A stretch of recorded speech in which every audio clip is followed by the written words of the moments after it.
Amjad listeners, Kick Andy kembali memberikan penghargaan Kick Andy Heroes Award 2023 kepada individu pejuang kehidupan yang telah memberikan manfaat bagi kehidupan masyarakat Indonesia. Acara yang berlangsung pada Sabtu kemarin dihadiri sejumlah menteri.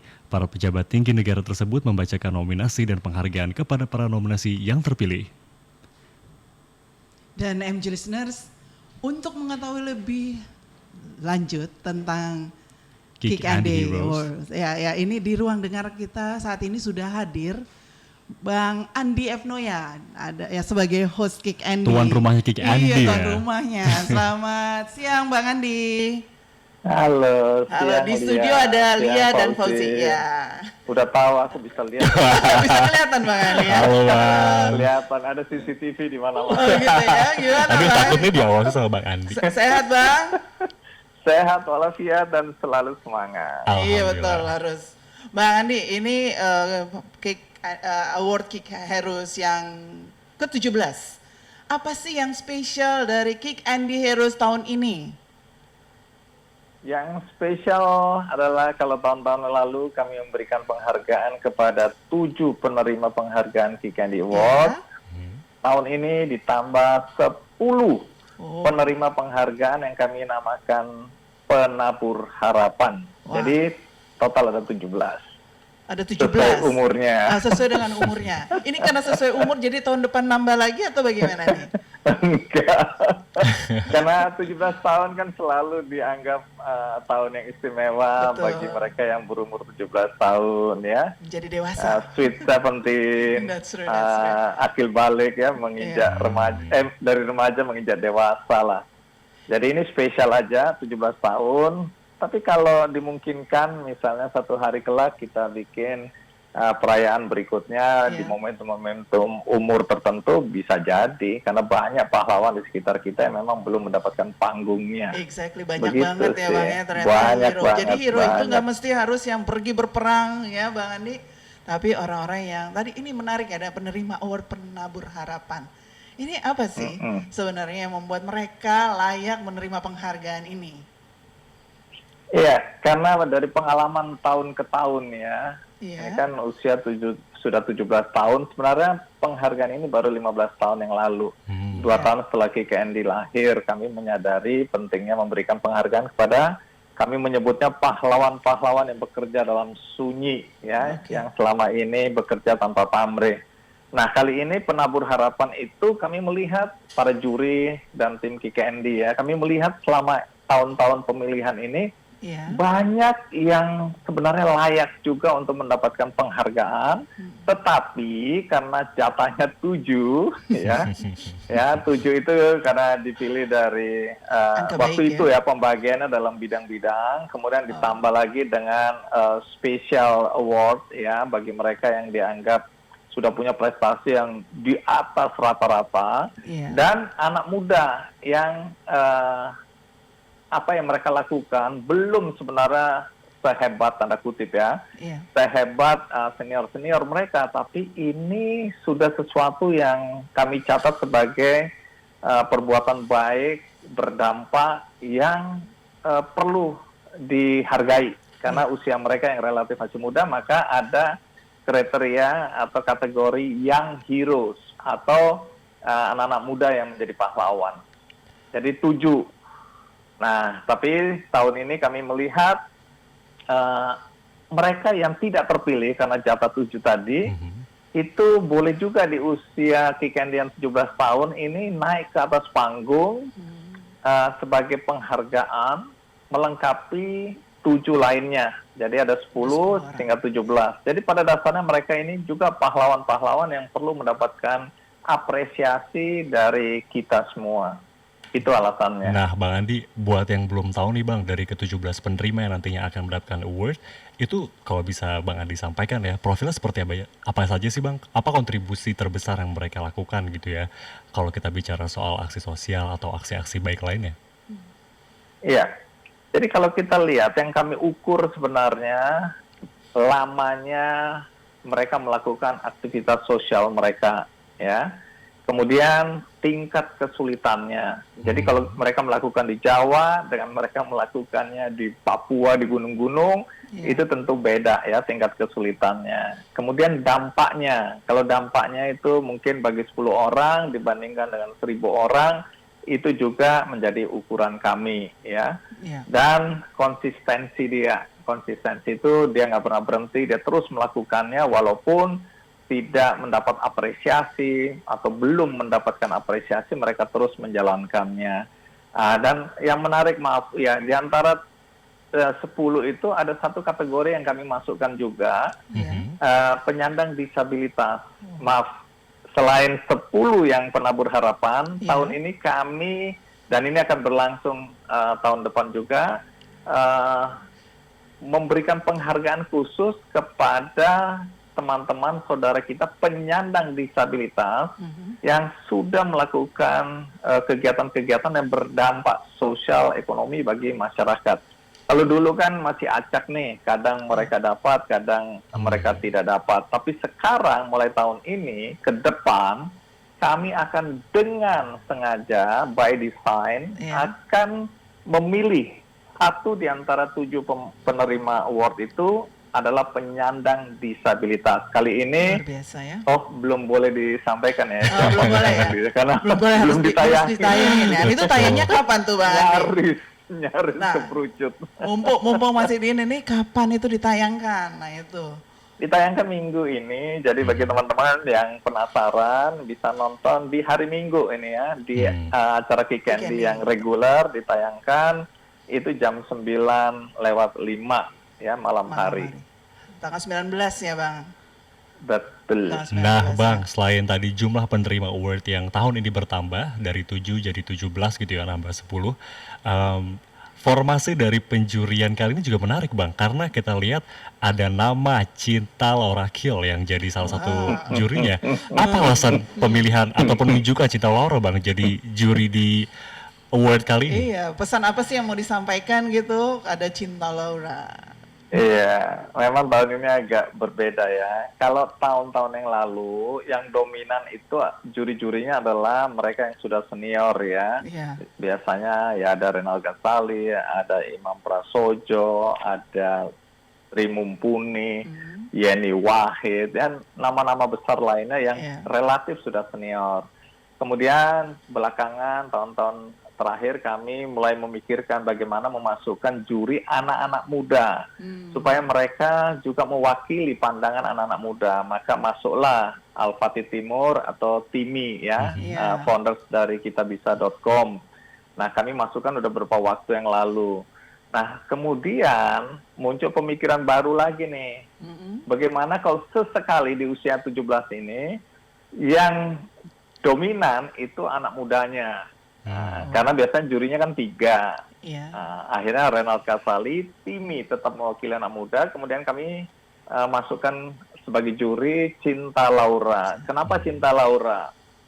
Cinta Laura ini menarik menarik perhatian kita semua ketika dia pidato di depan Menteri Agama dan Menteri Pendidikan 2-3 tahun yang lalu ya, tentang moderasi agama. Nah, waktu itu aku nonton videonya, aku agak kaget-kaget. Ya maaf ya, aku juga sampaikan juga maaf kepada Cinta Laura. Aku underestimate sama dia dulu. Karena aku kemudian menduga bahwa apa yang dia sampaikan ini adalah tulisan orang atau dibuatkan oleh orang, kemudian dia hanya membacakan. Belakangan cek, aku baru tahu itu tulisan dia, pandangan dia. Jadi tidak dibantu orang lain. Nah, aku mulai kagum nih. Nah, akhirnya aku undang dia ke acara Kick Candy dan wawancarain dia di Kick Candy. Dan semakin aku kaget karena banyak pemikiran-pemikiran dia yang menurut aku sangat istimewa dan sesuai dengan zamannya dan sesuai dengan apa yang terjadi di negeri ini. Ya, contoh sedikit aja ya mengenai bullying. Banyak anak-anak Indonesia yang sejak remaja hancur masa depannya, bahkan ada yang bunuh diri karena mengalami perundungan atau bullying. Nah, Cinta Laura yang tidak aku duga, dan aku termasuk yang suka juga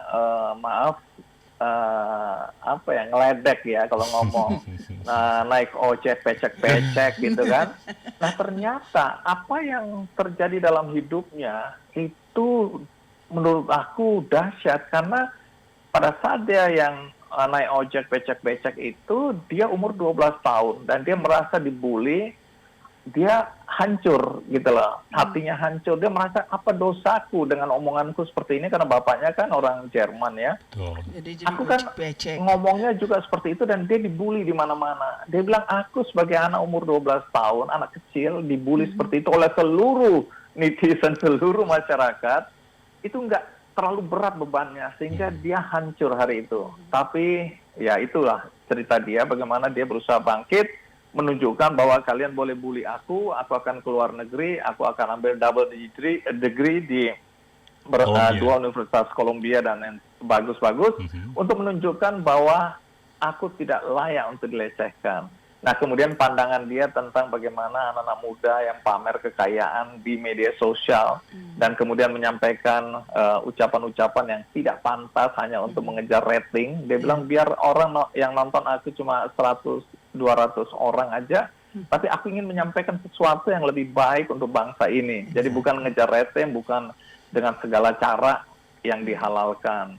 Nah kemudian tentang moderasi agama itu kan bagus sekali. Dia bilang soal bagaimana kita hidup berbeda-beda ya, kita dilahirkan dengan suku dan agama yang juga berbeda. Tapi kenapa harus dibenturkan? Oh bagus sekali kalau menurut aku, sehingga aku dan teman-teman sepakat, yuk kita ajak Cinta Laura menjadi juri. Begitu. Jadi nanti nih ke depan Cinta Laura tetap jadi juri di Kick Andy Heroes atau permanen atau gimana nih Pak? Biasanya kita ganti-ganti. Pertama supaya memberikan warna lain, tapi kedua mungkin juga kesibukannya nggak mudah juga karena ternyata dia kan banyak kesibukan. Nanti kita lihat ke depan ya. Kalau banyak orang merasa menarik kalau ngajak dia kembali, ya kita mungkin ajak. Semoga dia juga bisa gitu. Nah Bang Andi, kita balik sedikit ke belakang. Ini boleh diceritakan kembali buat MG listeners, ini sejarah lahirnya Kick Andy Heroes ini gimana sih? Iya, 15 tahun lalu ya ada kesadaran dari kami bahwa pertama Kick Andy kan menginspirasi katanya waktu itu ya 2 tahun betul, lalu. Itu masih banget. Ceritanya kok bisa mendorong orang untuk melakukan hal baik dalam hidup mereka. Nah, tapi masalahnya kami melihat juga, bukankah banyak orang-orang yang sudah menjalankannya, melakukan kegiatan-kegiatan yang berdampak tadi, yang belum dikenal atau belum mendapatkan pengakuan. Betul. Belum mendapatkan pengakuan di negeri ini. Sehingga kalau kita memberikan pengakuan bukan untuk membuat mereka jadi sombong, tapi pertama membuat mereka merasa dihargai, mendorong energi positif mereka untuk terus semakin membesar, dan kita harapkan cerita-cerita tentang orang seperti ini akan juga mendorong orang-orang lain untuk melakukan hal yang sama, yaitu bagaimana dia berbuat baik bagi masyarakat di sekitarnya dan berdampak. Nah, ini kan semacam sebuah panggung yang mudah-mudahan mendorong orang, satu hari ini mudah-mudahan aku yang naik di atas panggung itu dan mendapatkan penghargaan. Walaupun ini nggak bisa dibilang pamrih, tapi kan setiap orang merasa akan mendapatkan energi kalau dia mendapatkan pengakuan. Apalagi disertai, dan ini bukan tujuan utamanya, disertai dengan hadiah. Ya, kami biasanya memberikan hadiah 50 juta untuk pemenang, walaupun ini tidak kami umumkan, tapi di belakang panggung kami dorong, kami memberikan apresiasi dengan tentu saja sponsor-sponsor yang tujuannya membuat upaya-upaya mereka itu semakin besar gitu. Nah kalau tahun jadi 15 tahun yang lalu. Kalau tahun ini boleh nggak kita dikasih teasernya? Siapa-siapa saja atau kira-kira dari daerah mana, profesi apa yang akan mendapat award tahun ini dari Kick Andy Heroes? Jadi pahlawan-pahlawan itu tidak harus di kota-kota besar, ya. Kalau dulu yang tampak di mata kita, di hadapan kita biasanya adalah tokoh-tokoh atau sosok-sosok dari kota-kota besar. Karena apa? Karena mereka ini yang biasanya muncul di media-media. Tapi dengan perkembangan zaman sekarang dengan adanya teknologi digital, kan kita bisa mendapatkan banyak cerita dari daerah-daerah yang selama ini kita tidak tahu. Betul. Apa yang dilakukan orang-orang di daerah-daerah terpencil bahkan ya. Iya. Tapi dengan adanya cerita-cerita inspirasi yang datang dari desa-desa, dari kampung-kampung, dari daerah tertinggal, terluar, terjauh, tersiksa, dan teraniaya gitu. Tersiksa. Itu benar Bang, benar tersiksa. Maka kita bisa sekarang lebih variatif bisa melihat. Jadi di tahun ini dan tahun-tahun sebelumnya terakhir ini banyak pahlawan-pahlawan yang datang dari daerah. Misalnya nggak boleh kalau disebutkan. Tapi terluar tadi tersiksa itu dari daerah sana ada tuh Bang? Ada. Jadi berarti luar kita biasa, itu jauh menghargai sekali. mereka yang bekerja dalam sunyi tadi ya, di gunung-gunung, di lembah-lembah, di laut, di pulau-pulau terpencil, di desa-desa, di kampung-kampung. Mereka itu adalah orang-orang yang selama ini bekerja tanpa pamrih, ya, jauh dari sorotan kamera. Mereka ini jauh dari riuhnya tepuk tangan. Tapi hari ini kita harus menghargai mereka. Jadi mudah-mudahan ini juga menginspirasi setiap calon pahlawan ya di berbagai daerah, di daerah-daerah yang tadi aku sebutkan, untuk ayo teruskan perjuanganmu. Suatu hari kelak ya Tuhan, bukan kami ya, bukan kita, tapi Tuhan akan melihat dan membalas kebaikan kalian. Karena apa yang mereka lakukan itu lebih banyak mengorbankan diri mereka, perasaan mereka, pikiran mereka, waktu mereka, bahkan banyak diantaranya berkorban materi, ya. Nah, sehingga mudah-mudahan Tuhan akan membalas kebaikan mereka.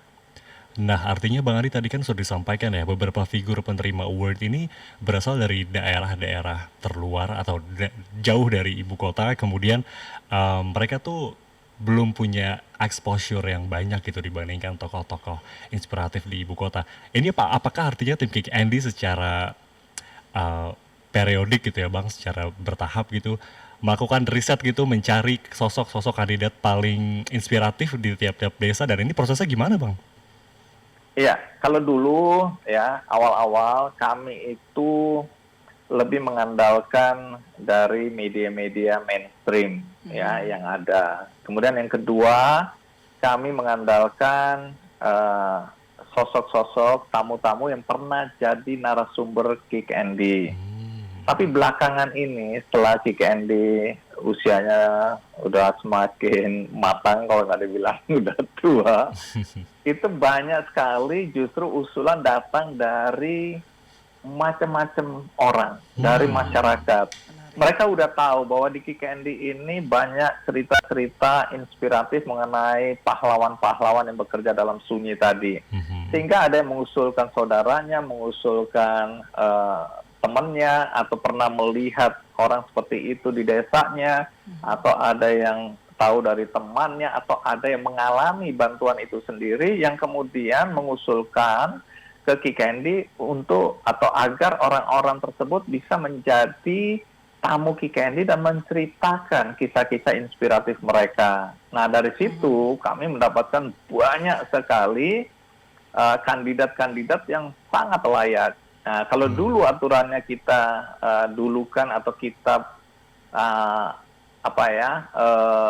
angkat atau kita masukkan dalam seleksi, kurasi, itu adalah tamu-tamu yang pernah tampil di Kick Andy. Belakangan kami melihat bahwa mereka yang belum sempat tampil di Kick Andy pun banyak yang layak untuk tampil atau diajukan sebagai kandidat.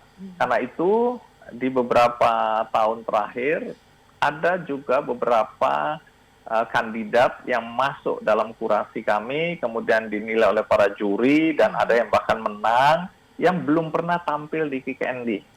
Nah, jadi kita membuka peluang juga, kalau belum pernah tampil di Kick Andy bukan berarti tidak mungkin mendapatkan penghargaan dari Kick Andy. Sesudah mereka mendapatkan penghargaan, baru kami ajak mereka ngobrol di acara Kick Andy reguler. Oke, jadi memang dapat aspirasi dari bawah ya, Bang Andi ya? Dari masyarakat, iya. Jadi ini yang menarik juga nih, ada sejumlah pejabat tinggi negara, para menteri didaulat untuk memberikan penghargaan Kick Andy Heroes pada kali ini, itu pada para pemenang. Apa alasannya nih Bang? Pertama, ya tentu ada kebanggaan bagi calon atau penerima award karena mereka itu biasanya datang dari daerah untuk bisa bertemu dengan pimpinan-pimpinan di negeri ini, ya menteri-menteri itu representasi dari para pemimpin di negeri ini. Betul. Jadi ada kebanggaan mereka. Jadi kami mengakomodasi kebanggaan itu agar mereka pulang dan bisa bercerita bahwa mereka baru saja bertemu dengan Menteri A, Menteri B, Menteri C yang menyerahkan penghargaan ini kepada mereka. Kedua, ini juga lebih penting, menteri-menteri yang hadir, dan ini sudah terbukti ya, kemudian berpikir bagaimana mereka juga aktif menyelesaikan masalah-masalah sosial yang diselesaikan oleh para pahlawan penerima Kick Andy Award ini. Karena biasanya kalau ada yang di bidang kesehatan, maka kami coba menterinya ya Menteri Kesehatan. Di bidang pendidikan, menterinya Menteri Pendidikan. Ada juga yang waktu itu di depan Menteri Pendidikan misalnya bilang bahwa mereka selama ini sudah berjuang untuk bisa mendirikan perguruan tinggi, tapi terkendala oleh izin. 2 minggu kemudian menterinya ke sana dan memberikan izin untuk mendirikan perguruan tinggi. Terus kemudian kalau kita lihat kemarin, saya nggak sebut namanya, Menteri Kesehatan itu memberikan penghargaan misalnya kepada sosok yang satu ini yang sudah berjuang untuk anak-anak penyandang kanker. Ada obat-obatan atau obat generik yang diproduksi di India dengan harga yang sangat murah, yang kemudian ternyata langka di Indonesia. Kenapa langka? Karena perusahaan-perusahaan farmasi importir itu males atau nggak tertarik memasukkan obat-obatan tersebut karena nilai ekonomisnya itu rendah, ya. Untungnya atau marginnya itu kecil. Betul. Nah, waktu Menteri Kesehatan tahu, maka dia panggil nih semua perusahaan-perusahaan farmasi, kalian nggak boleh begitu, jangan cuma cari untung aja. Kalian coba masukkan obat ini karena obat ini sangat dibutuhkan oleh anak-anak penyandang kanker. Nah, kalau memang itu menjadi berat, diusul, bagaimana ketika kalian mengimpor obat-obatan yang mahal-mahal dari India misalnya, kalian juga sertakan menjadi bagian dari barang-barang atau obat-obatan yang kalian import itu di dalamnya masuk obat untuk anak-anak kanker ini. Jadi katakanlah 1 kontainer, 2 kontainer itu ya disisipkanlah berapa kilo obat-obatan seperti itu. Nah ini kan dia akhirnya tahu masalah yang dihadapi dan kemudian dia action. Nah itu yang kita harapkan juga. 1, kebanggaan bagi penerima. 2, agar menteri-menteri yang bersangkutan juga mendengar langsung apa permasalahan yang sedang diselesaikan oleh para penerima award Kick Andy ini, gitu. Ya, tapi pastinya untuk siapa-siapa menteri-menteri yang telah memberikan penghargaan itu kita harus nunggu sampai hari Minggu ya Bang Andi ya. Kalau menterinya enggak. Oh, siapa aja penerimanya yang rahasia. Oh, penerima itu rahasia. Nah, terakhir nih Bang Andi, apa sih pesan-pesan Bang Andi buat MG listeners yang mendengarkan di siaran kita siang hari ini yang tidak ragu untuk berbuat kebaikan yang berdampak pada masyarakat luar? Pesan-pesannya apa? Iya, buat MG listener ya, sering kita hendak berbuat baik, tapi terkendala oleh akal. Jadi hati kita sudah terdorong, akal kita yang menghambat. Kita selalu misalnya punya alasan ketika kita mau membantu orang lain, aku kan juga masih susah hidupnya, gajiku masih kecil, aku nggak punya waktu, ini, itu. Atau tunggu dulu nanti setelah gajiku cukup, tunggu dulu setelah aku pensiun, tunggu dulu setelah umurku. Kita nggak tahu ya berapa lama Tuhan kasih kita kesempatan hidup. Kita jangan take it for granted bahwa hidup kita ini akan panjang. Ya, kita lihat banyak sekali teman-teman kita, sahabat-sahabat kita, orang-orang terkenal yang meninggal di usia muda. Nah, jangan sampai kita karena dengan segala alasannya itu kemudian menunda-nunda untuk berbuat baik. Dan kemudian Tuhan memanggil kita. Dan nanti malaikat di atas sana tanya, apa yang sudah kamu lakukan? Apa kebaikan yang kamu berikan kepada orang-orang di sekitarmu? Terus kita tergagap-gagap karena kita belum pernah melakukan kebaikan dalam hidup kita. Ya. Dan kemudian banyak juga orang berpikir kalau berbagi harus uang dan uangnya harus banyak. Tidak juga, ya, karena berbagi itu bisa berbagi dengan apa yang kamu miliki sekarang. Kalau bicara materi, kamu punya uang 10.000 itu pun berharga. Ya bukan beriklan ya, tapi di Benih Baik misalnya ada peluang kita nggak usah kemana-mana, dari rumah kita klik aja masukin 10.000 untuk siapa, misalnya anak-anak kanker ada di situ, anak-anak yang jantung bocor atau rumah ibadah yang ambruk dan lain-lain. Kita bisa dengan 10.000. Kalau 10.000 kita berikan satu orang, terus kemudian ada orang yang punya pikiran yang sama dengan kita, ada 100, 200, 300, 400, itu kalikan dengan 10.000, besar itu artinya. Kemudian yang kedua, kalau katakanlah kita memang nggak punya uang sama sekali, kita pintar nggak komputer, kita pintar nggak bahasa Inggris, pintar nggak main gitar, pintar nggak mendongeng, pintar nggak matematika dan seterusnya, ya itu kita bagikan kepada anak-anak yang membutuhkan, yang nggak bisa sekolah les gitar atau matematika, atau kita datang ke kampung-kampung bersama teman-teman, kita ajarin anak-anak ini supaya mereka punya peluang dan kesempatan yang sama dengan anak-anak yang mampu, datang dari keluarga mampu yang bisa membayar les, membayar tambahan pelajaran dan seterusnya. Jadi ayo jangan tunda-tunda untuk berbuat baik. Aku selalu bilang tanam kebaikan selagi masih ada kesempatan. Karena hidup itu hanya satu kali. Karena itu hidup kita harus berarti. Begitu. Wow, luar biasa pesannya tadi ya, segeralah berbuat baik Semoga selagi ini, masih sempat. ya semoga MT Tester juga tergerak ya untuk segera melakukan hal baik sekarang juga gitu ya, setelah itu harapan pandemi kita ini. semua setelah mendengar ini. Wawancara Terima kita kasih. tadi. Iya. Terima kasih banyak Bang Andi F. Noya untuk waktunya Terima berbagi kasih bersama juga. kami dan MG Listeners. Sukses Oke, selalu untuk India, Kick Fauzi. ND-nya dan Kalian berdua juga jangan lupa berbuat baik. Iya, pastinya. siap Bang. Siap, Bang. Ya, selamat siang, Oke, salam sehat, thank you. Bang, selalu. Salam sehat selalu buat semua.